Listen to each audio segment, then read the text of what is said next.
Welcome back po mga kaibigan sa aking channel Alejandro Villar TV, ang inyong kaibigan at kabariya sa mundo ng happy coin collecting ng Pilipinas. Ayan mga kaibigan, ating topic for today itong year 2011 na 10 peso BSP series, kung saan marami kasing nami-mislead or nakakapanood ng mahal daw ito mga kaibigan. Kaya kung mayroon kanyan, panoorin mo at malalaman mo ang tunay na presyo nito sa atin sa online site at sa local buy sell sa Pilipinas. Ayan mga kaibigan, meron akong isang piraso na year 2011 na nasa circulated condition mga kaibigan, pero maganda pa siya. Bali masasabi ko sa gantong barya mga kaibigan, ito ay common coin at face value lang kasi napakadami nito sa circulation. Araw-araw ka makakakita nito sa pamilihan. Nagsinusukli mga kaibigan at minsan ay pag nagpapalit ka, maraming 2011 kang makikita. So ayan, itong gantong klase ng barya mga kaibigan, Republika ng Pilipinas, 10 peso ang denomination, at makikita mo dyan yung portrait ni na Andres Bonifacio na leader ng Katipunan at si Apolinario Mabini na utak ng himagsikan, year 2011. Ito po ay gawa sa copper nickel, yung nasa gilid, yung kulay puti, at yung sa gitna ay aluminum bronze. Kaya hindi po ito gold mga kaibigan. Kung may naririnig kayo na nagsasabi na ito ay gold, ay fake news po yun mga kaibigan. So ayan po yan. So ang gilid niya ay segmented reading. Ayan, at yung likod niya, ayon kay numista.com, yung gantong klase ng reverse die ay dietary variety. Ayan, at mababasa mo dyan yung Bangko Sentral ng Pilipinas 1993, yung year kung kailan pinasinayanan yung gantong seal ng Bangko Sentral ng Pilipinas na ilagay sa pera mga kaibigan. So ayan mga kaibigan, magkano nga ba ito ngayon ang bintahan ito? Nabibili ba o hindi? So yung gantong barya mga kaibigan, ayon kay YouTube, napakamahal nga presyo doon. May naglalagay ng presyo na 500 daw ang isa, 500 to 1,000, minsan 1,000 ang isa, at may naglagay ng 20,000. Bumibili ng mahal yung iba mga kaibigan ayon sa kanilang kagustuhan.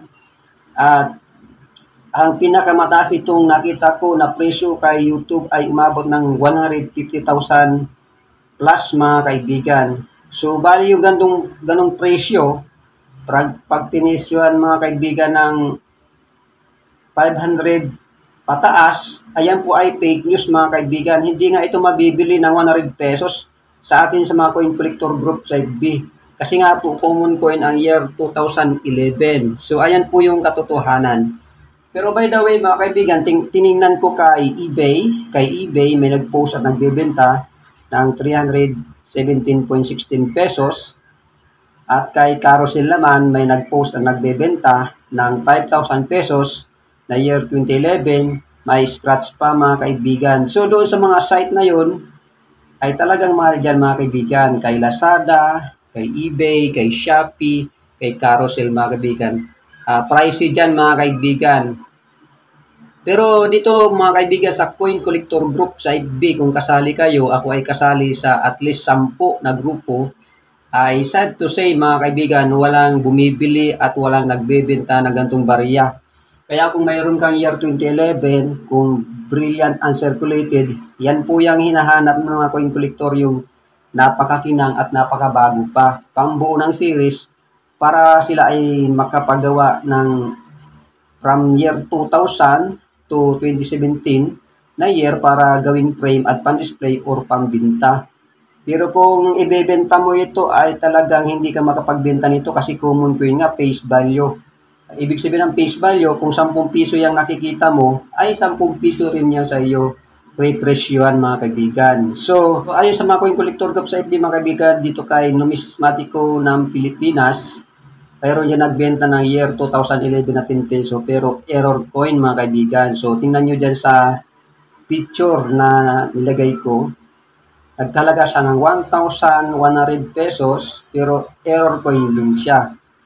Ang mabibili lang sa ganitong mga barya mga kaibigan, yung magaganda yung pagka-error. Halimbawa yung wrong planchet error or 10 pesos struck on 5 pesos planchet mga kaibigan. Yan yung mga matitinding error na pwedeng mabenta or nabebenta talaga mga kaibigan. Pero kung ganito, coin lang, ayon nga kay numista.com, yung gantong klaseng barya ay meron siyang 15% ang frequency at yung presyo niya ay pinakabababa doon ay 38 pesos at umabot yung UNC ng 110 pesos yung presyo kay numista.com mga kaibigan. Kaya huwag kayo ma-expect na napakamalal year 2011.